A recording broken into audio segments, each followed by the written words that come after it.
Último streaming del año. Última conexión con las banderas que nos acompañaron todo el año. Guatemala. Ahí están los chapines. Colombia. Honduras. Venezuela. México. El Salvador. República Dominicana. Chile. USA. Estados Unidos. Cuba. ¿Qué más? Que me estoy olvidando. No las conozco todas las banderas. República Argentina. Ahí está mi Argentina que no podía faltar. A todos este caluroso aplauso que no afloje. Arriba. Ahí estamos transmitiendo para todo el mundo el último streaming del año. Le cuento, casa repleta, mucha gente que no pudo entrar hoy, como pasó el domingo pasado en la celebración de la Natividad de nuestro Señor Jesucristo. Pero le decía recién antes de conectarnos con todos ustedes que están viendo desde casa, que esperan este último servicio del año. Tuvimos de todo recién, mariachis, cantamos, celebramos, pero ahora es el momento que nos conectamos con el resto del mundo. Y esto lo tengo que decir porque no forma parte solo de la iglesia local, sino de toda la congregación que semana tras semana siembran y son parte de lo que hoy es este río que no se detiene.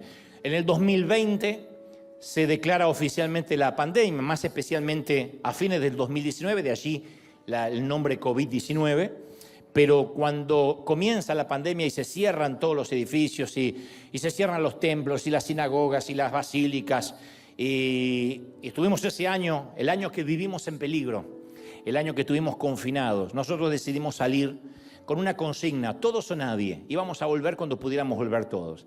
Los gobiernos decían que tengamos reuniones con distancia prudencial, con tapabocas, lavándose los pies, poniendo asepsia en las manos, en los pies.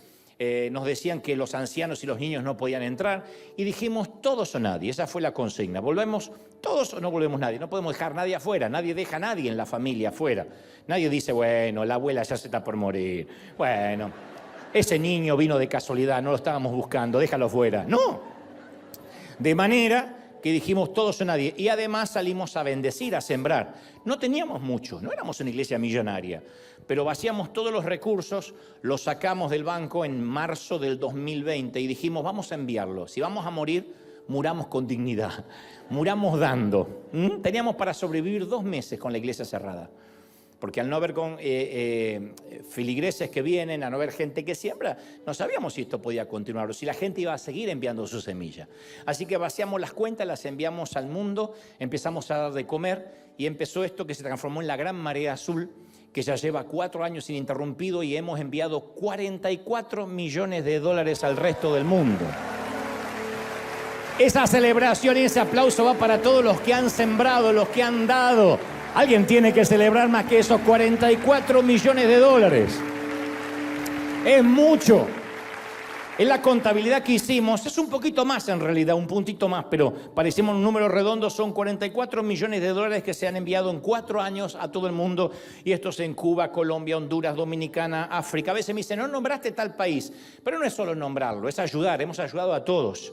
Hemos bendecido a todos, los planes de emergencia cuando se inundó El Salvador, cuando vino un torrente y una tormenta terrible en Bahía Blanca, Buenos Aires, cuando nos pidieron ayuda para la máquina contra el dengue, para fabricar repelentes en Argentina. Hemos estado en todo, en los momentos de crisis energética, los momentos de infortunios climáticos y además sin dejar de sostener a nuestros chicos de África, de Uganda, de la India, nuestros orfanatos, nuestros colegios y Cuba, por supuesto, nuestras familias de Cuba que les regalamos esas casas, los sostenemos todos los meses y para este fin de año pensamos que lo mejor era que ellos nos contaran cómo están viviendo, si se armó una que otra pareja por ahí y a ver qué pasa y nos mandan saludos. Esto es River, una de las tantas semillas en Cuba. Ahí va.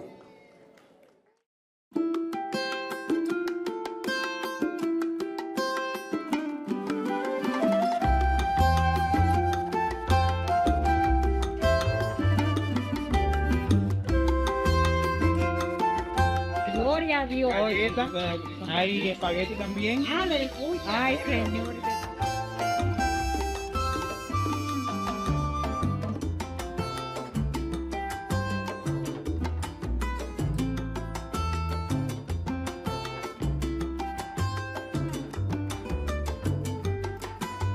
Feliz Navidad. Feliz Navidad. Estamos contentos de las casitas estas y todo lo que nos manda de comida y alimentos. Y nos mandó el azúcar, ¿no? El café, el arroz, la yuca, los boniac, aceite, enlace, etcétera, etcétera. Y le doy muchas gracias por todos esos hermanos que han sido tan buenos, porque ellos se acuerdan de nosotros, que no se han olvidado. Y que la paz sea contigo, River, en este nuevo año. Estamos alegres porque estamos contentos y que Dios te dé 1000 años más de vida. Y ahora mismo voy a hacer café. ¡Feliz Navidad, River! ¡Feliz Navidad, River!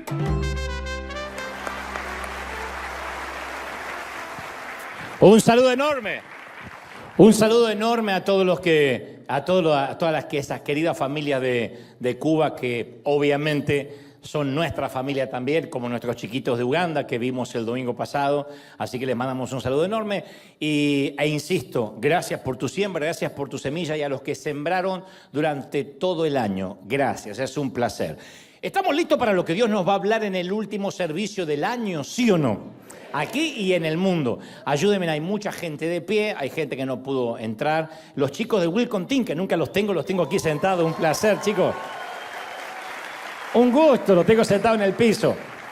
Que no se enteren los bomberos porque vamos todos presos, ¿eh? Y dos cositas rápidas. Solamente mantengan los celulares encendidos quienes trabajen para el Pentágono. Esperen un llamado de Trump o de Milei de Argentina y... o sean médicos que estén de turno ahora atendiendo alguna urgencia. El resto podemos apagar el celular durante poco menos de 1 hora, por favor, para que eso no distraiga. Y si hay algún chiquitito que de pronto empieza a distraer, recuerde que tenemos un teatro familiar con una gran pantalla gigante donde pueden llevar a sus chiquitos ahí. Y aparte, cuando están allí jugando, no los padres sino los papás pueden escuchar el mensaje mientras los chiquitos se distraen. Dicho esto, ahora sí, aquí en el Arena estamos listos para, en mi caso, transmitirles lo que creo Dios me dijo que les diga. ¿Estamos listos, sí o no? Muy bien. Hace unos días yo leía la historia de una experiencia sobrenatural o paranormal vivida por una mujer llamada Joy Verón. Joy Verón. Ella había ido de vacaciones a Colorado junto con su familia, pero esas vacaciones de pronto se transformaron en tragedia cuando a su vehículo se le soltó, no sé si el freno o el cambio, y comenzó a rodar hacia atrás, hacia un acantilado, con sus 3 niños adentro. Cuando vieron que el vehículo se estaba moviendo, porque los padres habían bajado a sacar fotografías, cuando vieron que el vehículo se estaba moviendo, todos empezaron a correr para intentar detenerlo, porque la tragedia era inminente, ¿no? Iba a caer por un precipicio. Y Joy, por miedo a no tener el tiempo suficiente para abrir la puerta del lado del conductor y poner los frenos, se colocó delante del todoterreno.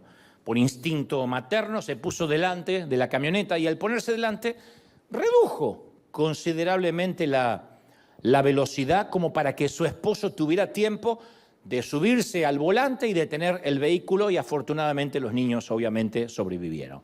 Esto ocurrió en octubre durante 1999. Sus hijos todavía recuerdan la expresión del rostro de su mamá mientras la camioneta le pasaba por encima, le fracturó la espalda, le produjo un daño interno severísimo. La transportaron en helicóptero a un hospital de Nuevo México y su condición era tan delicada que los doctores esperaron 12 días para intervenirla, para operarla.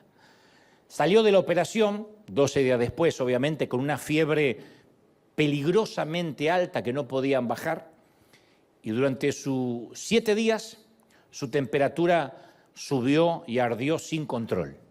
Joy tenía miedo de morir, de dejar los 3 chiquitos, de quedar paralítica también, de quedar lisiada. Y una de esas noches que estaba convaleciente, un hombre misterioso abrió la puerta. y entró a su cuarto. Todas las enfermeras a petición suya eran mujeres, porque se sentía cómoda. Si el hombre era un doctor, este no era uno de sus doctores porque no había aparecido nunca. El tipo era muy alto, dice ella, estaba vestido con un delantal blanco, como todo médico, tenía los pómulos marcados, ojos azules, cabello rubio dividido a la mitad y amarrado con una cola de caballo. El visitante se acercó a su cama, tomó el historial médico que estaba a los pies, lo leyó rápido, pero como que no lo estaba leyendo en realidad, sino que como que lo repasó. Y le habló con una voz tranquilizadora. Le dijo: Joy, te prometo que vas a estar bien. Vas a superar todo esto. La miró a los ojos y tan rápido como entró, se fue. Y Joy le creyó instantáneamente. Todo lo que le dijo es eso: te prometo que vas a estar bien y lo vas a superar. Más tarde ella diría: si un doctor o un familiar me hubiesen dicho aquellas palabras, yo no las habría creído, las habría puesto en duda. Pero como me habló este extraño, yo sentí una profunda certeza en mi interior. Le creí. Y por alguna curiosa razón supe que iba a estar muy bien. Cuando su esposo regresó al cuarto, Joy le cuenta inmediatamente de aquel hombre. El marido sale al corredor tratando de encontrar a alguien que se ajustara a la descripción de su esposa, pero no había nadie. Se lo describió a los empleados del hospital y nadie conocía a un hombre así, rubio, con el cabello atado, con una colita, ojos azules. No, buscaron por todo el hospital, no pudieron localizarlo. Y Joy, hasta el día de hoy, hasta la fecha, cree que el visitante, asegura, fue enviado del cielo especialmente asignado para ella. Y fundamentalmente atesora las palabras que este caballero le dijo. Actualmente ella está confinada a una silla de ruedas, pero por alguna razón no ha perdido ni la alegría ni la esperanza, porque siempre encuentra fortaleza en aquel visitante de ojos azules que jamás volvió a ver. De hecho, luego lo buscó a través de redes sociales. No existe humanamente. Joy, te prometo que vas a estar bien, vas a superar todo esto. ¿Quién era el visitante? ¿De dónde vino? Lo envió Dios para fortalecerla. ¿Era un ángel?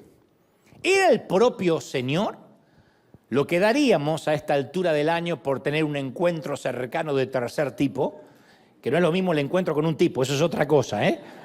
Un encuentro cercano de tercer tipo, o sea, un encuentro extraterrestre, un encuentro, pero no con un alien, sino con el Señor, con un ángel que nos dijera: todo va a estar bien, todo está bajo control. Bueno, el general Josué, el profeta Josué, tuvo una historia similar a la de Joy. Él también tuvo uno de esos encuentros paranormales, un encuentro divino, de los cuales no se habla mucho, pero están en las Escrituras.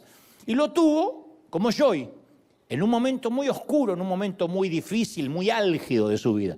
En este caso, Josué no estaba solo en el hospital, pero estaba solo ante un desafío, ante un reto.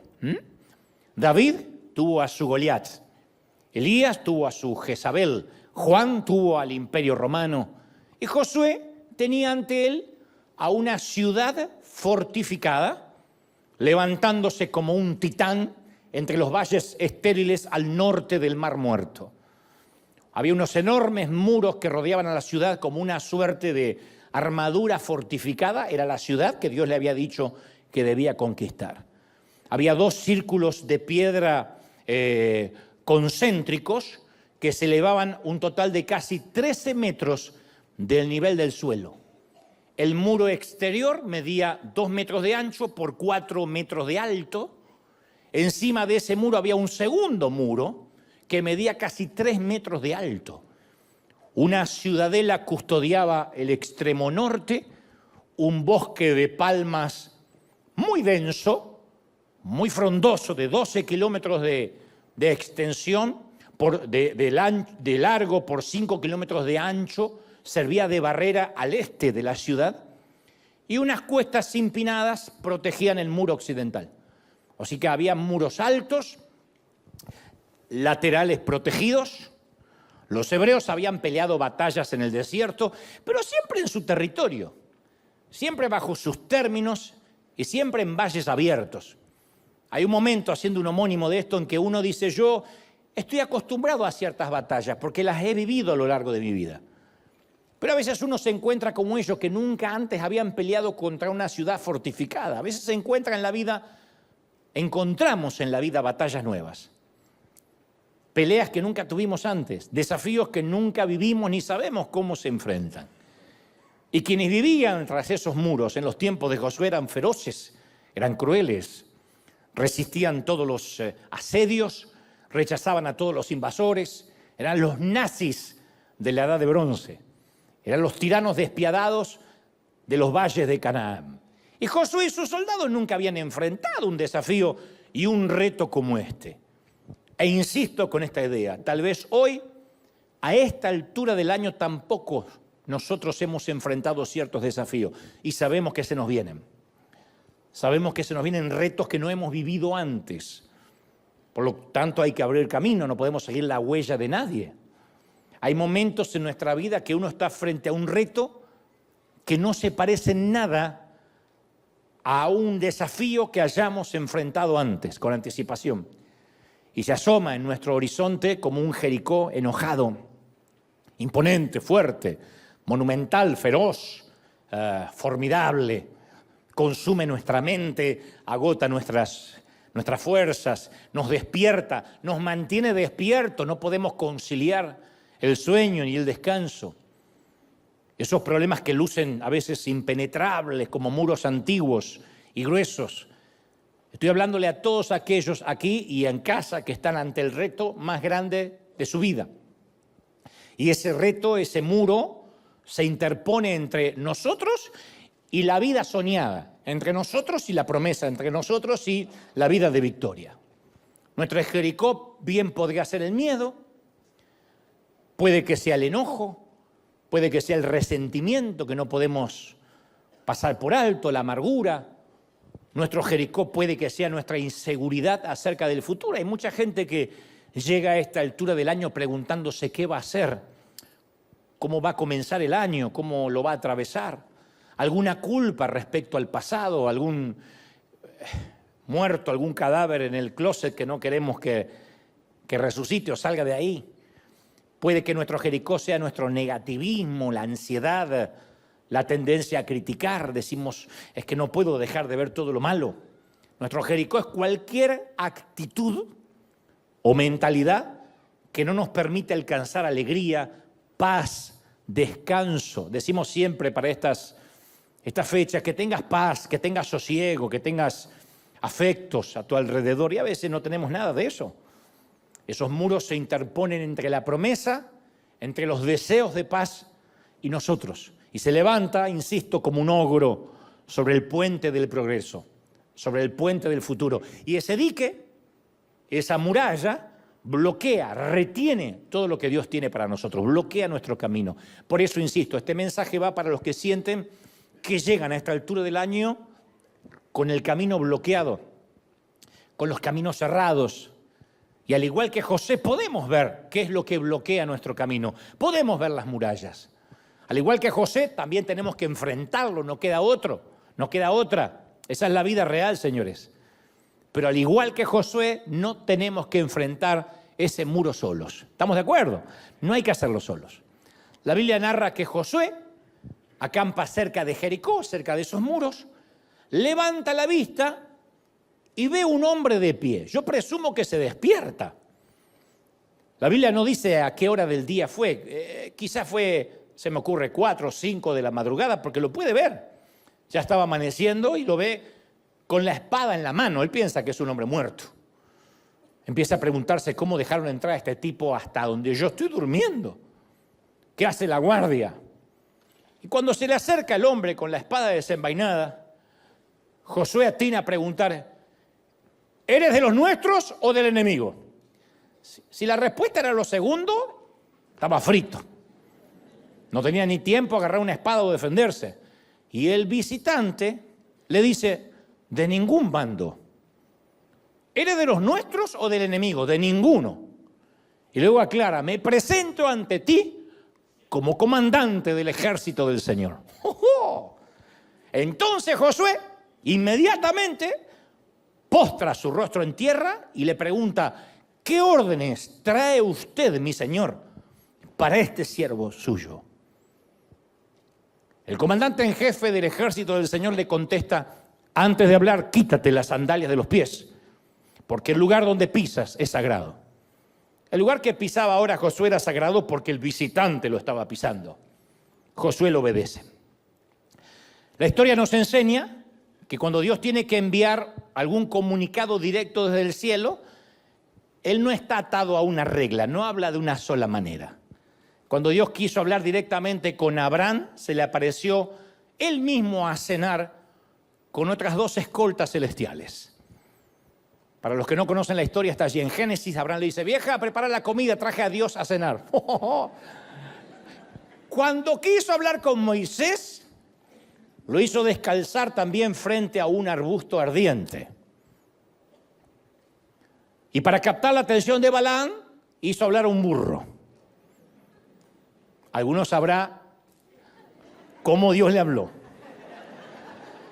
Pero la Biblia es famosa por sus encuentros sorpresivos y paranormales. Y nunca se repite. El patrón nunca se repite. Sin embargo, yo creo que la visita más misteriosa fue esta, la que te estoy relatando hoy. Porque el hombre con la espada desenvainada se presenta por primera, única y última vez, por lo menos en lo que se refiere a las Escrituras, como el comandante en jefe de las Fuerzas Armadas del cielo. Que es lo que sucede cuando estalla la guerra en un país. Por ejemplo, en la Unión Americana, cuando está bajo bandera de guerra, en alerta roja, el presidente ya no tiene que consultar con el Senado. Él puede tomar decisiones arbitrarias, que luego obviamente serán debatidas, pero puede tomar decisiones totalmente parciales, si él las cree convenientes, de urgencia, porque deja de ser el presidente y por estar en momento de guerra se transforma en comandante en jefe de las Fuerzas Armadas. Aquí dice, yo soy el comandante en jefe de las Fuerzas Armadas del cielo. ¿Quién podría ser? Bueno, vamos a empezar a descartar opciones sobre quién podría ser este avistamiento que está teniendo Josué. No era una epifanía o una simple visión. Nada nos lleva a concluir que este tipo no era de carne y de hueso. Porque para que Josué le preguntara si era un soldado suyo o era un soldado rival o del enemigo, es porque lucía como un soldado uniformado. No dijo, eres un ángel, estás medio transparente. No. Si le pregunta de qué bando eres, es porque lucía, se podía ver, era palpable, lucía en la dimensión donde estaba, lucía como un hombre en la dimensión en la que estaba Josué. No era una visión, convengamos, no era un espíritu, no era un fantasma. Tampoco se trataba de un ángel, por una sola razón excluyente. Los ángeles no aceptan adoración. No se puede adorar a un ángel. No tienen permitido que se los adore. Cuando el apóstol Juan intentó adorar a un ángel, fue reprendido, y en Apocalipsis 19:10 relata que el ángel le dijo, no lo hagas, no te arrodilles, yo soy un consiervo tuyo y de tus hermanos que retienen el testimonio de Jesús. Adora a Dios. Los ángeles siempre dirigen la adoración a Dios, nunca llevan la adoración hacia sí mismo. Llevarse la adoración hacia sí mismo hace que los ángeles se rebelen, como en el caso de Lucifer. Si esta persona hubiese sido un ángel, habría rechazado la adoración de Josué. Sin embargo, este visitante la aceptó y la fomentó.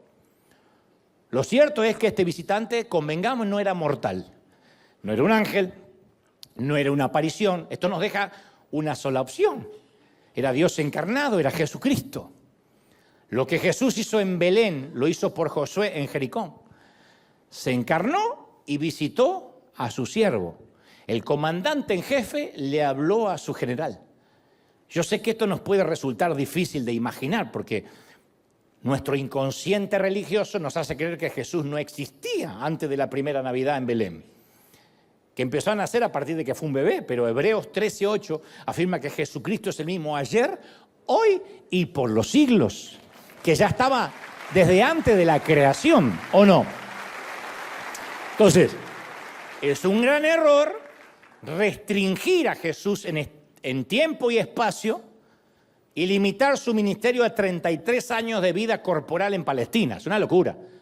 Jesús caminó con Sadrach, Mesach y Abednego en el fuego, en el horno de fuego. De manera que dijeron, el cuarto hombre es semejante al Hijo de los dioses. Para los que no conocen la historia, metieron a 3 tipos en el lago de fuego, en un horno de fuego, y aparece un cuarto, ninguno se quemaba. Y los soldados dijeron, el cuarto hombre es semejante al Hijo de los dioses. De manera que mucho antes de que Zaqueo comiera con Jesús en Jericó, ya Jesús se apareció en Jericó para encontrarse con Josué. Jericó no era un sitio nuevo para Jesús. Y me fascina la manera en que se presentó. Le dijo, me presento ante ti como comandante del ejército del Señor. ¿Qué era lo que necesitaba en ese momento escuchar Josué? A veces necesitamos al Dios el Padre, a Dios el proveedor. Algunos necesitan en temporadas de su vida a Dios el esposo, porque están criando hijos solas, porque atraviesan un divorcio. Otros necesitan el Dios guerrero. Hay diferentes actitudes o cualidades de Dios. Es el mismo Dios, pero uno a veces necesita un carácter de Dios en especial a raíz de lo que está atravesando. Y en este caso el ojo humano veía solo 2 ejércitos, el cananeo detrás de los muros y el israelita. En realidad había un tercer ejército. Estaba también el ejército del Señor, los ángeles de Dios ahí. El ejército del Señor es al que se refiere Salmos 103:20, que dice, alaben al Señor, ustedes los ángeles, ustedes los poderosos, que llevan a cabo los planes de Dios, que están atentos a cada uno de sus mandatos. Sí, alaben al Señor el ejército de ángeles que le sirven y hacen su voluntad. Eso escribe el salmista. Por eso tenemos, cuando uno habla de ángeles, quiero que se olviden de esos ángeles dibujados por artistas católicos con cara de bebé, con pómulos rosados o con cara de no estar seguro de su inclinación sexual y alitas de seda al estilo campanita de Disney. Esos no son los ángeles. Los ángeles de Dios fueron lo suficientemente fuertes como para cerrar boca de leones en favor de Daniel, ¿sí o no? Y según el libro de Apocalipsis dice que se va a necesitar un solo ángel para atar a Satanás y lanzarlo al abismo para siempre. Un solo ángel puede deshacerse del diablo. Un solo ángel de Dios. No le hace falta un ejército. Un solo ángel. Ahora, imaginemos lo que pueden hacer miles de ángeles. En Hebreos 12:22 se hace referencia a millares y millares de ángeles en una asamblea gozosa. Millares. De hecho, cuando Juan tuvo la oportunidad de vislumbrar el cielo, vio demasiados ángeles para contarlos. Y en Apocalipsis 5:11 él describe el número de esos ángeles, eran millares de millares y millones de millones. Millares. Cuando Dios abrió los ojos del criado de Eliseo en 2 de Reyes 6:17, el joven dijo, y el monte estaba repleto de gente de a caballo y carros de fuego alrededor de Eliseo. Los ángeles no es un grupito chiquitito, no es un equipo de fútbol de El Salvador, no. Amo a los salvadoreños. Saludo para Bukele. Pero, en fútbol, mijo. Bueno, y el escritor a los Hebreos 1:14 añade que los ángeles son espíritus ministradores enviados para servicio a favor de los herederos de la salvación. ¿Estamos de acuerdo, sí o no? No es que hay que orarle a los ángeles, ni activarlos, ni darle órdenes porque no trabajan para nosotros, sino a favor nuestro, bajo las órdenes de Dios. Son inmensos, en poder son muchísimos en número, y Jesús es el comandante en jefe de toda esa guardia de ángeles, de todo ese ejército. ¿No es maravilloso? En tiempo de guerra, en tiempos de paz. Y aquí el mensaje para Josué era inconfundible. Jericó puede tener sus muros, pero tú, Josué, tienes algo más. Me tienes a mí, tienes al ejército de ángeles a disposición. Por eso dijo, soy el comandante en jefe de los ejércitos del Señor. No le dijo, soy tu papá. ¿Qué le pasa a Josué? Lo vine a consolar poquito. No, soy el comandante en jefe. Le habló en términos militares que Josué entendía y quería oír. Eso era todo lo que Josué quería escuchar. a Jesús comandante en jefe. Hay momentos que eso es lo que necesitamos conocer de Jesús. Es exactamente lo que muchos de nosotros a esta altura del año necesitamos escuchar y saber.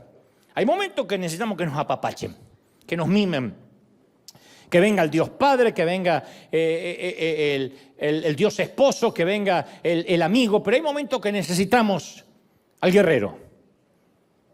Y la religión le ha terminado por cortar las uñas al león de Judá y ha domesticado al león de Judá, pero él sigue siendo alguien sin domesticar, él sigue siendo el comandante en jefe.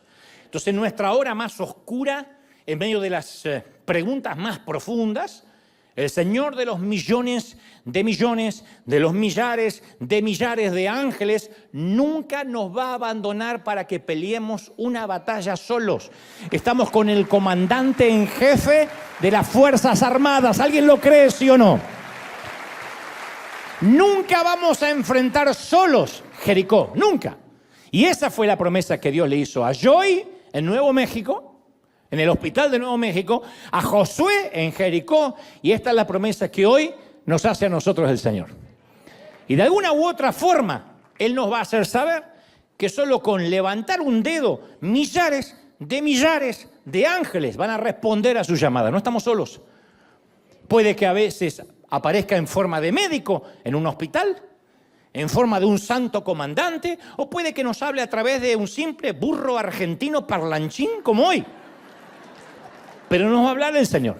Alguno dice, ay, yo quiero una experiencia. Sí, bueno, estás teniendo una experiencia ahora. Un burro te está hablando en nombre del Señor. Pero de algo podemos estar seguros, como dice Salmos 46:7, el Señor de los ejércitos celestiales pelea a nuestro favor. Alguien tiene que creerlo, gente. No hay miedo. ¿Estamos? Y me encanta el diálogo curioso entre Josué y Jesús. Me encanta ese diálogo. ¿Eres de los nuestros o del enemigo? Pregunta Josué. De ninguno, contesta el comandante. A mí me encanta saber que este era Jesús, porque aquí muestra su carácter. Dios, Jesús, nunca escoge bandos. Yo lo voy a decir hasta el cansancio, lo he dicho todo el año y lo volveré a decir para urticaria de muchos. No de acá, del otro servicio y de los que miran. Dios no es demócrata, Dios no es republicano.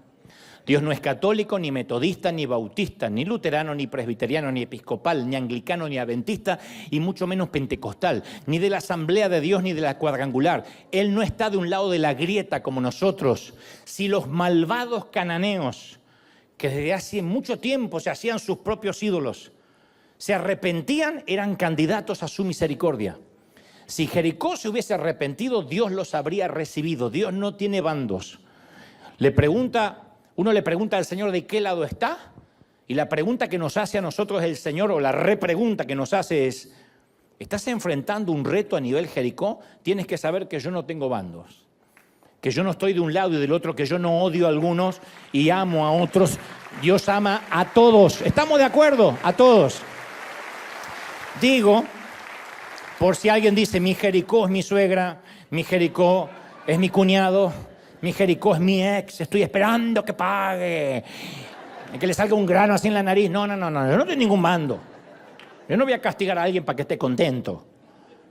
Pero la pregunta que nos hace Dios es, ¿tienes de frente muros demasiados altos y anchos como para poder traspasarlos? ¿Enfrentas un diagnóstico o una dificultad o una derrota que te está impidiendo entrar a la tierra prometida? Bueno, si es así, tenemos que hacer por instinto lo mismo que hizo Josué. Josué 5:13 dice que Josué alzó sus ojos y vio a un varón que estaba delante de él. Después de alzar los ojos, vio a Jesús. Y yo creo, aunque esto parezca infantil, que mientras que nuestros ojos se mantengan en nuestro Jericó, nunca vamos a poder ver a Jesús. Uno tiene que mirar por encima de Jericó, por encima de los muros. El Salmo 121:1 dice, alzaré mis ojos a los montes, ¿de dónde vendrá mi socorro? Y no dice, mi socorro viene del monte. Dice, mi socorro viene del Señor, quien hizo los cielos y la tierra. O sea, hay que alzar los ojos por encima de los cielos. Hay que alzar los ojos por encima de los cielos. Entonces, en este 2025, mis queridos, Tenemos que proponernos no mirar más a Jericó. Tenemos que autorregalarnos eso. Algo que no nos puedan comprar en un mall o en un shopping. Algo que sea invaluable, que no se pueda comprar con dinero. Eso es un buen regalo. No voy a mirar más a Jericó. Ya hemos mirado bastante en esa dirección. No necesitamos memorizarnos la circunferencia de los muros, detallar todas las piedras que encontramos, leer el diagnóstico médico 1000 veces, leer lo que nos mandó el juez, leer lo que la migra nos mandó por carta. Saber más acerca del diablo no va a hacer que caigan los muros. A mí me importa un cuerno cuántos demonios tiene Satanás. El otro día escuché a alguien predicando diciendo, y Satanás tiene tanto demonio porque se calcula que la tercera parte... ¿Quién le importa la contabilidad del demonio? A mí me interesa más pasar revista de cuántos ángeles tiene Dios a nuestra disposición. ¿Sí o no? Mayor es el que está con nosotros. Entonces, ¿cuándo ocurre la liberación? Cuando miramos a nuestro comandante. Y luego, como Josué, por instinto, doblar las rodillas. Este tiene que ser un nuevo año de búsqueda, de oración, de buscar a Dios, pero no acá. Este es un sitio de entrenamiento para después salir, en nuestros hogares, en nuestra casa. Josué, postrándose sobre su rostro, adoró.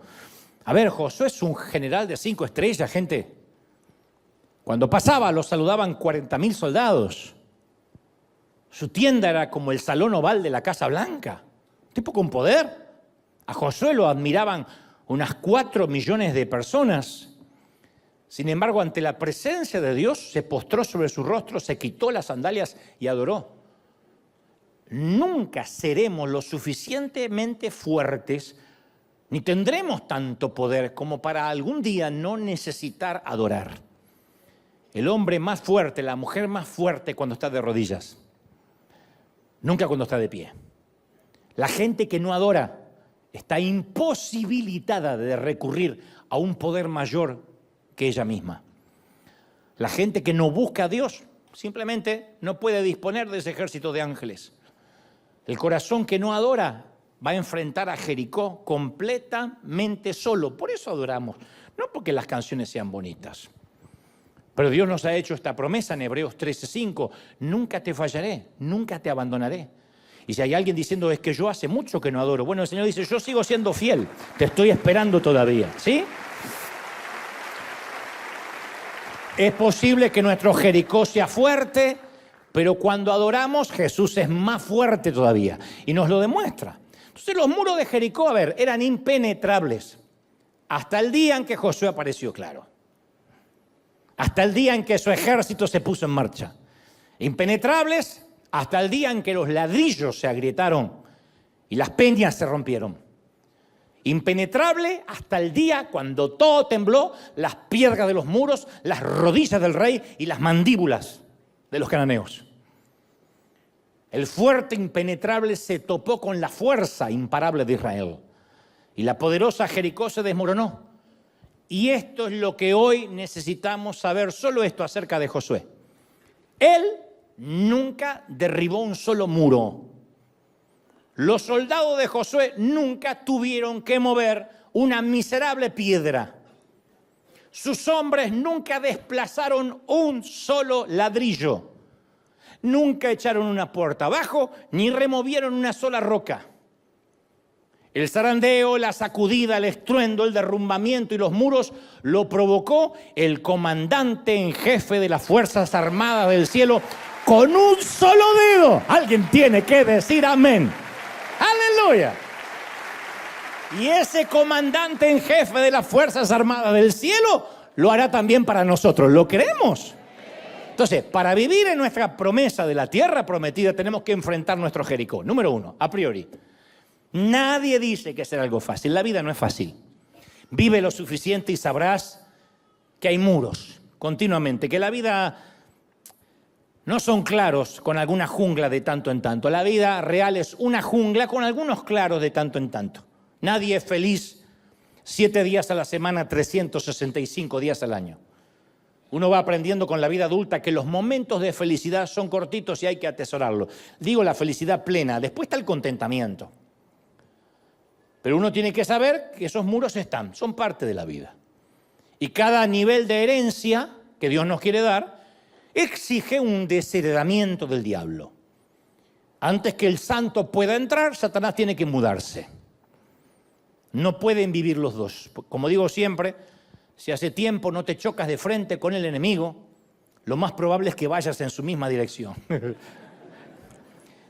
Pero uno tiene que encontrarse con el inquilino. Jesús le dijo a su pueblo que se preparara para tomar posesión de la tierra que el Señor, nuestro Dios, nos va a dar.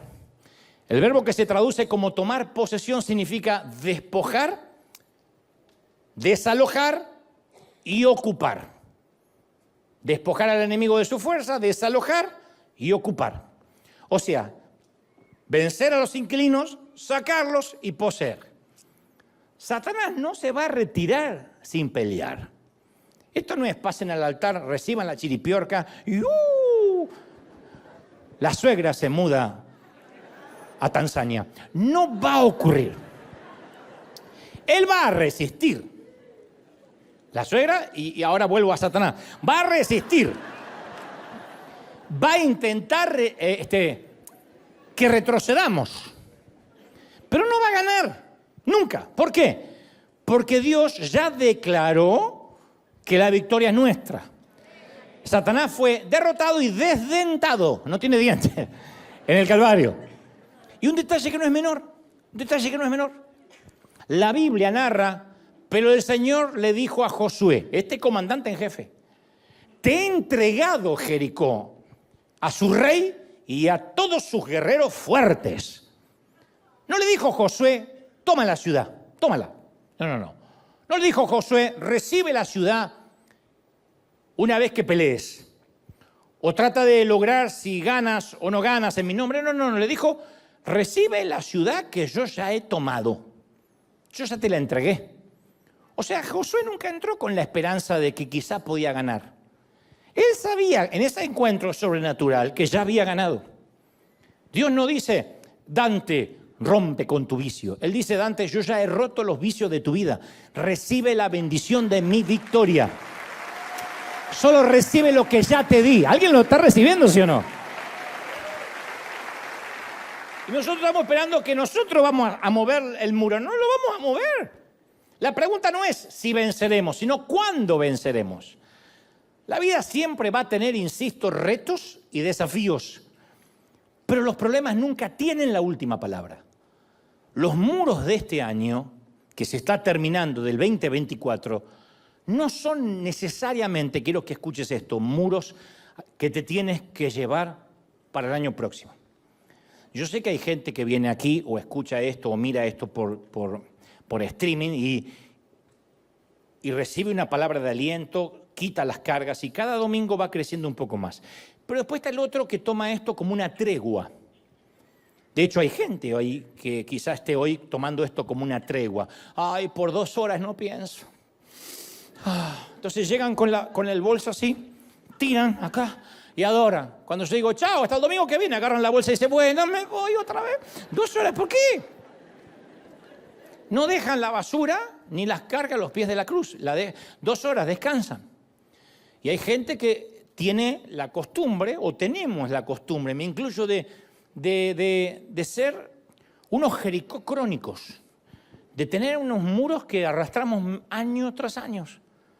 Y yo quiero decirte, no pasemos al año próximo llevándonos con nosotros los problemas preexistentes. Solemos decir, bueno, es que yo vivo preocupándome. Me preocupé en el 2023, en el 2024, también en el 2025. Es mi planazo. Bueno, el chisme es mi debilidad. Hace años que yo soy así. Justo no voy a andar cambiando el 1 de enero, que están todos los familiares y uno puede chismear tanto. Otro dice, y bueno, a mi papá le gustaba la bebida. Y yo heredé lo mismo, eso viene en la sangre. El Malbec corre por las venas. Esas frases, yo soy así, el año que viene no creo que cambie mucho, esas frases crean alianzas con el diablo. Le dan acceso al enemigo a nuestro espíritu, aunque no lo creamos.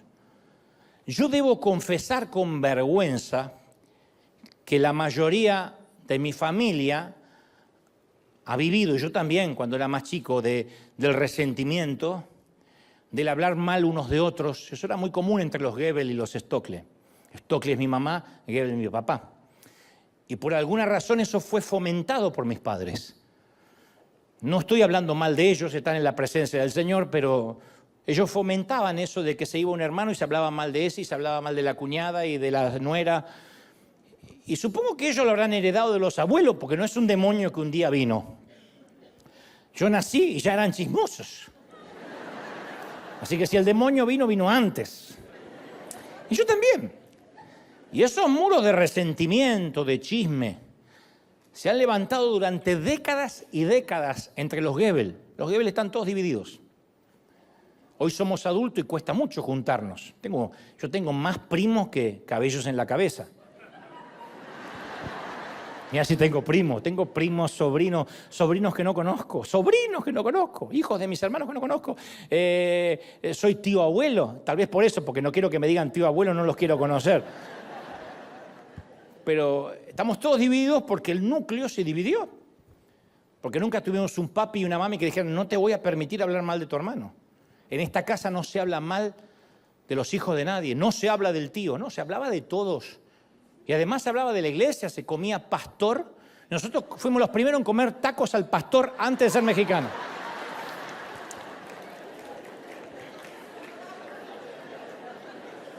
Después me enteré que era una comida. Nosotros comíamos pastores desde antes. En casa todos hablábamos mal de todos, jamás recibimos una sola reprimenda por eso. Era parte de nuestro acervo cultural. Y hay familias que son simplemente así. Se reúnen alrededor de una mesa familiar, pero en su interior se detestan. Son familias con miles de problemas subterráneos. Y creen que porque se juntan y sonríen y disimulan 3-4 horas son unidos. No, no están unidos porque no arreglan nada. Tienen un montón de problemas que resolver, de temas que nunca se tratan. De eso no se habla y se habla cuando se van. Hablamos a las espaldas.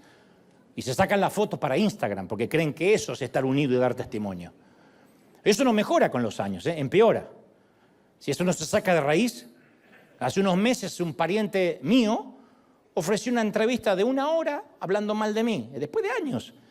Y como hace años que no habla conmigo, y supongo que no tenía mucho para decir, empezó a recordar cómo era yo a los 15 años. Ni yo me acordaba cómo era yo.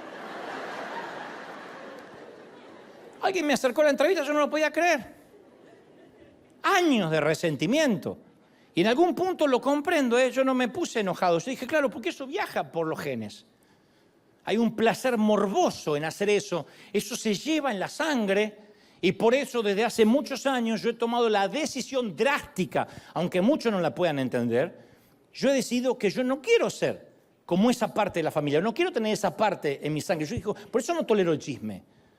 Yo dije, yo no quiero tolerar la deshonra a nadie, ni el chisme, ni los problemas subterráneos, el criticar a espalda de nadie. Si alguien me quiere ver enojado en serio, tienen que empezar a hablarme mal de alguien porque yo he decidido radicar. Me hace acordar lo que viví. Uno no puede vivir toda la vida escuchando voces antiguas. Tenemos que tomar decisiones nuevas. ¿Cómo vamos a esperar que pasen cosas diferentes si seguimos haciendo lo mismo? Tenemos que vivir nuestra verdadera herencia y decir no a aquellas patologías, a aquellos virus heredados que intentan viajar por nuestros genes. Bueno, nos emborrachamos todos porque en la familia siempre empezamos con el tequila, después pasamos por el ron, y después pasamos por la sidra, después por el ananá fizz y después no sabemos qué estamos celebrando. Pero acá siempre fuimos así. ¿Y cuándo vamos a cortar eso? ¿Cuándo vamos a decir, no, yo no quiero ser así? Yo podría decir, bueno, yo soy chismoso porque los Goebbels somos chismosos. Yo digo, yo no quiero ser así. Hace años que no soy así, o por lo menos lo intento. Soy un chismoso en pausa.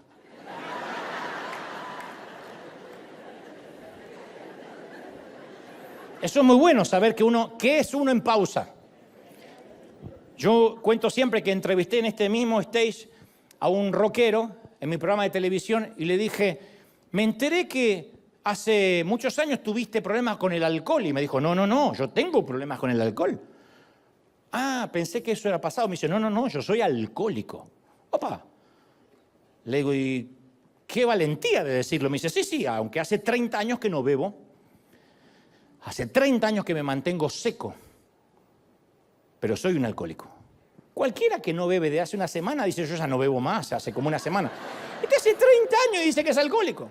Le pregunto, entonces, ¿por qué si hace 30 años no bebes? Dice que eres alcohólico. Me dice, porque cuando yo deje de creer, o diga que ya no lo soy, cuando deje de creer que soy un alcohólico en pausa, voy a volver a tomar. Entonces yo tengo que saber que soy un alcohólico en pausa. Ojalá que esa pausa dure toda mi vida. Entonces debe haber acá mujeriegos en pausa, lujuriosos en pausa, ladrones en pausa. ¿Qué significa en pausa? Que eso está ahí en los genes. Lo alimentas y sale, el alien sale. Que eso vive en nosotros. Yo soy un chismoso en pausa. Si yo no estoy aferrado al Espíritu Santo, yo no es que cambié de sangre y me hice una diálisis y ahora tengo la sangre de Messi. Yo tengo la sangre de los Goebbels. Y esa sangre alemana e inglesa corre por mis venas. Y si yo me descuido y en vez de mirar a Jesús miro a Jericó, yo... Chismear es un planazo. Hace años que no chismeo. Pero sé que soy un chismoso en pausa. Entonces este año uno tiene que saber en pausa de qué está. No te lo voy a decir, pero cada uno sabrá. Soy un licencioso en pausa, soy un mentiroso en pausa, y lo tenemos que saber por nuestra salud mental y emocional. Cuando uno sabe eso, mira a Jesús por encima de los muros, mira a Jesús por encima de la línea sanguínea, mira a Jesús por encima de la familia, por encima de la herencia, de los genes, del entorno, y Dios es más fuerte. ¿Estamos de acuerdo?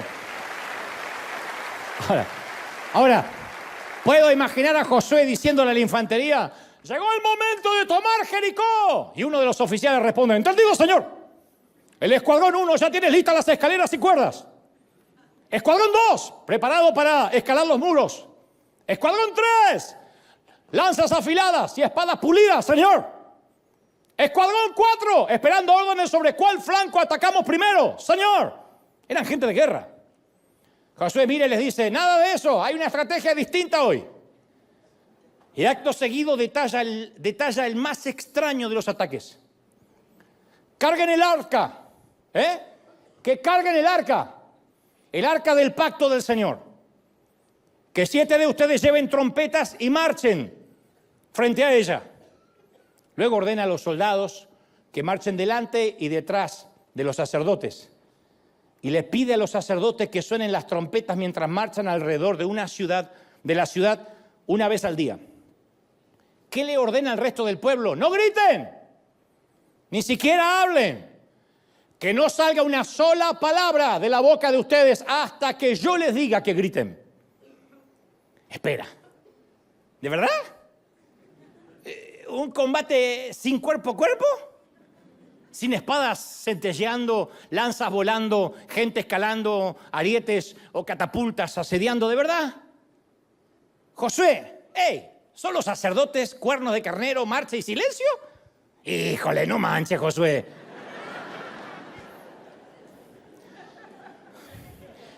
Josué tiene 40.000 soldados bajo su comando y le dice que se mantengan callados y que marchen. ¿Qué tipo de batalla es esta? Yo te diré, una batalla espiritual, hombre. Una batalla espiritual, esto es del comandante en jefe, no nuestro. Toda batalla, al fin de cuentas, es espiritual. Todo conflicto es una lucha con Satanás y sus fuerzas. Todo, no es tu cuñado, es Satanás. No tu cuñado, sino no estás peleando con tu cuñado, sino con Satanás. Pablo nos instó a hacer frente a las artimañas del diablo. Y la palabra griega que usa para artimaña es metodia, de donde se deriva nuestra palabra método. Satanás es activo, es engañoso, tiene planes y estrategias. Por consecuencia, nosotros también necesitamos una estrategia. Y de la misma forma de que Jericó es una fortaleza en Canaán, nosotros tenemos fortalezas en nuestras vidas. El apóstol Pablo usa fortalezas o muros para describir la mente, la actitud. Segunda de Corintios 10:3 dice, aunque andamos en la carne, no militamos según la carne. Porque las armas de nuestra milicia no son carnales, sino poderosas en Dios para la destrucción de fortalezas, de muros, derribando argumentos y toda muralla que se levante contra el conocimiento de Dios. Yo digo siempre, en ocasiones los muros más fuertes están en nuestra mente. No estés pensando en alguien, es algo. Las murallas de nuestras creencias, yo he luchado con eso todo el año en los mensajes. Son un prejuicio las creencias, un prejuicio procesador que modela nuestra perspectiva de Dios. Hace que veamos las cosas como creemos que deberían ser y no como están siendo. Y todos nosotros, yo conté los míos, todos tenemos nuestros prejuicios familiares, historias personales, hábitos de pensamientos que filtran nuestra fe. Y luego nos pasamos la vida buscando validar lo que ya creemos. Yo siempre relato que fui criado dentro de la tradición evangélica y fui educado con muchas verdades, las cuales estoy profundamente agradecido, pero también con varias mentiras que lograron filtrarse, que no admitían debate. Y el Señor fue quitando poco a poco ese moho que infectaba la verdad. Y tuvo que ser removido en todos estos años cuidadosamente para no dañar la verdad original. Y tuve que desaprender muchos conceptos que me ataban a una creencia errónea y que estaba lejos del carácter de Dios. Y si no derribamos para fin de año esas murallas de tradiciones, van a socavar todo lo que hagamos y todo lo que creamos. Y Pablo agrega, derribando argumentos y toda muralla que se levanta contra el conocimiento de Dios y llevando cautivo todo pensamiento a los pies, a la obediencia de Cristo. Ahora, no se pueden llevar un pensamiento a la vez porque nuestra mente no para. Ahora mismo has tenido millones de pensamientos. No podemos llevar un pensamiento a la vez, es una locura. Solo podemos llevar nuestros pensamientos a Cristo cuando intencionalmente derribamos el viejo muro que procesaba nuestra manera de pensar. Y ese muro o ese filtro se llama tradición. Es el filtro mediante el cual nuestros pensamientos son eyectados o ingresados. Bueno, es que en mi familia siempre se hizo así. Bueno, en esta iglesia siempre lo hicimos de esta manera. Yo siempre fui así, a esta altura no creo que pueda cambiar y menos a mi edad. Esos son filtros, son muros. Los pensamientos que nuestro muro permite pasar son los que reafirman nuestras convicciones ya establecidas. Insisto con esto, los analfabetos del siglo XXI no son aquellos que no saben leer ni escribir. Los analfabetos del siglo XXI son los que no están listos para desaprender y aprender. Muchos de nosotros somos analfabetos digitales. Nuestros hijos manejan mucho mejor que nosotros todo lo que tenga que ver con la tecnología. Si no desaprendemos lo viejo, no vamos a morir analógicos.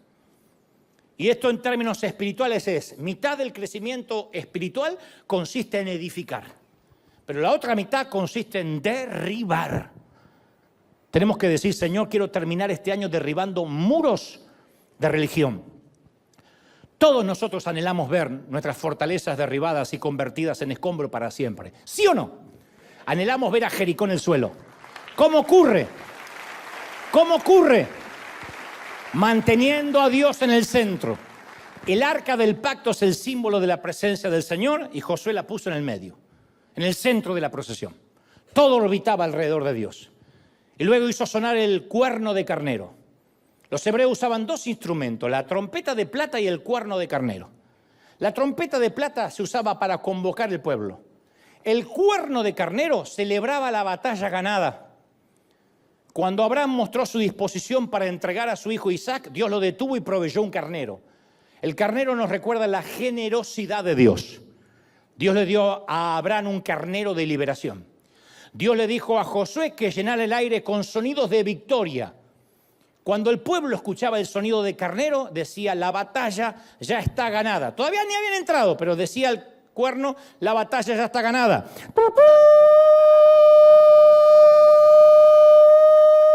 Todo el día.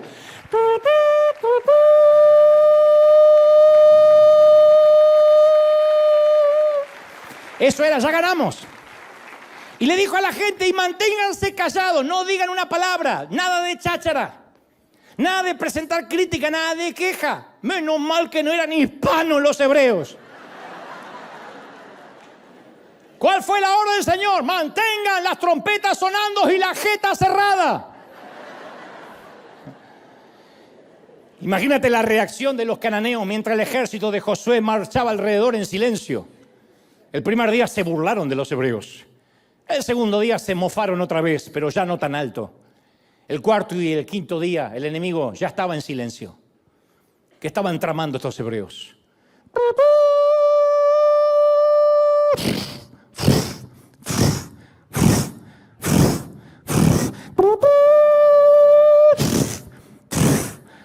Y nadie hablaba.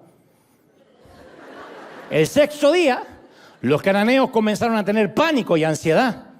Y los hebreos hacían su habitual ronda. El pueblo de Israel nunca había peleado una batalla como esta y nosotros tampoco estamos acostumbrados a esto.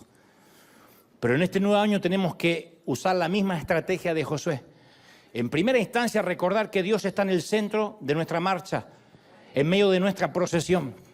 Un ejército de ángeles por delante y un ejército de ángeles por detrás.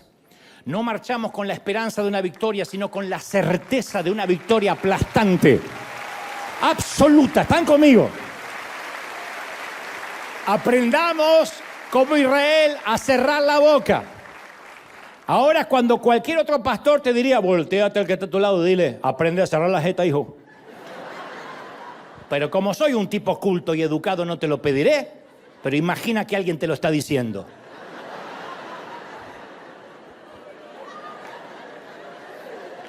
Luego, nuestro cuerno de carnero, y los demonios solo tienen una opción, huir. Otro Jericó que pasa la historia.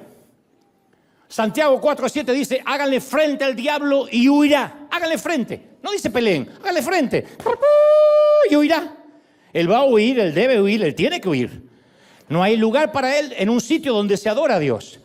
De manera que en el 2025 adora y camina, adora y marcha, marcha y camina, marcha, camina, adora, marcha, camina, adora, marcha. Ahora es cuando me dices, Dante, yo llevo mucho tiempo caminando. Sí, yo sé. Seguramente eso pensaron los hebreos. Josué nunca les dijo cuántas vueltas tenían que dar en derredor de la ciudad. Dios le dijo a Josué que los muros caerían al séptimo día, pero Josué no se lo dijo al pueblo. Solo se mantuvieron caminando. Nuestro comandante en jefe tampoco nos ha dicho cuánto ha de durar esta marcha. Solo hay que seguir caminando en silencio, confiando. Tal vez hoy sea el día en que los muros caigan. Quizás estemos a un paso de ese momento en que la Biblia narra que al séptimo día se levantaron y al despuntar el alba dieron vuelta a la ciudad de la misma forma 7 veces. El último día lo dieron vuelta 7 veces. Y cuando los sacerdotes tocaron las bocinas y la séptima vez, Josué le gritó al pueblo, ¡gritad! Porque nos acaba de entregar Dios la ciudad. Y entonces el pueblo gritó y los sacerdotes tocaron las bocinas. Y aconteció que cuando el pueblo hubo oído sonido de la bocina y sintió el gran vocerío, cuando escucharon eso desde adentro, por alguna razón el muro se derribó, el pueblo subió y luego tomaron la ciudad y simplemente la conquistaron. Ahora, yo quiero que saques todo lo hispano que tenemos adentro. Y cuando yo te digo gritar, peguen todo el grito que quieran, para que vean, más o menos podamos sentir. Somos un grupito, somos ¿qué? Miles, no somos los millones que había en ese momento, pero para que podamos sentir lo que ocurrió. Están marchando en silencio.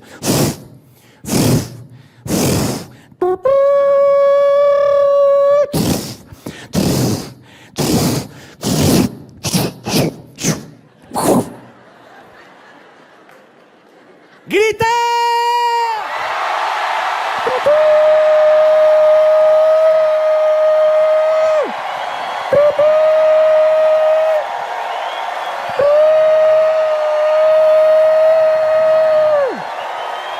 ¡Y los muros cayeron!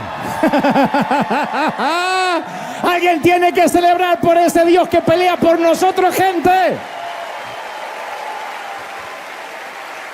Y los muros que los habían mantenido afuera ahora se habían convertido en escalones por las que pudieron subir. Estamos casi cerrando el año 2024, menos mal que el 2004 pasó. A tan solo 3 días de comenzar una nueva temporada. Y yo quiero que tomemos la palabra de hoy como ese visitante se le apareció a Josué y le dijo, me presento ante ti como comandante en jefe del ejército del Señor, del escuadrón de los millones de ángeles, millares. Necesito que tomes este mensaje de hoy como ese enviado del cielo que entró al hospital y leyó el historial de Joy, y que sus mismas palabras penetren en tu corazón y te acompañen durante toda la travesía del 2025. Esta fue la promesa que Dios le hizo a Joy en Nuevo México, a Josué en Jericó, y esta es la promesa que Dios hoy en Anaheim y en el resto del mundo nos hace a nosotros. Te prometo que vas a estar bien. Vas a superar todo esto. Solo esfuérzate, sé valiente y toma la tierra que te he entregado. Cuestión de tiempo, tu Jericó caerá en pedazos. Mis generales, ¡feliz año nuevo!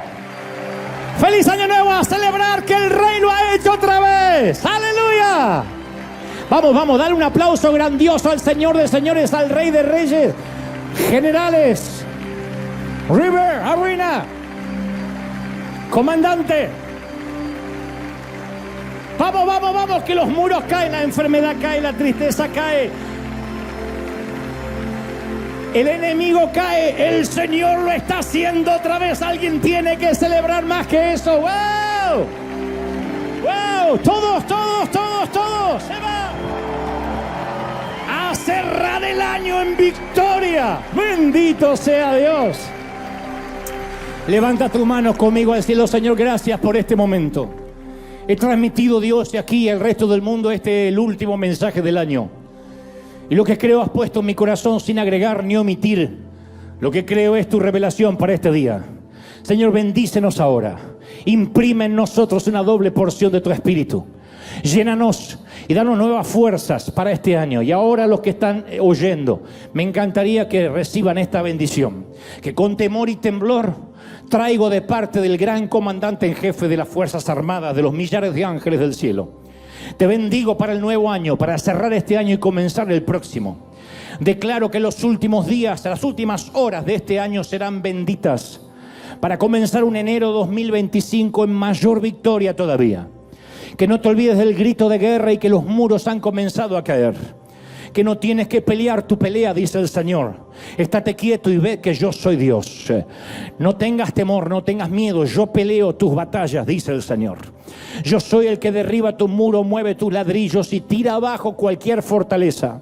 Tú solo tendrás este año que postrarte sobre tu rostro, adorar, quitarte los calzados de los pies y obedecer mis órdenes.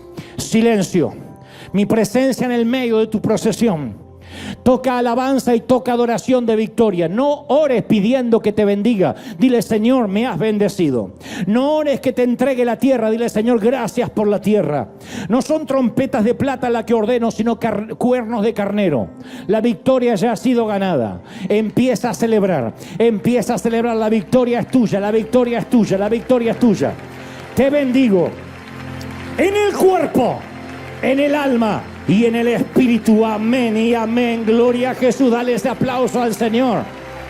Y en casa, aquí vamos a celebrar y cantar.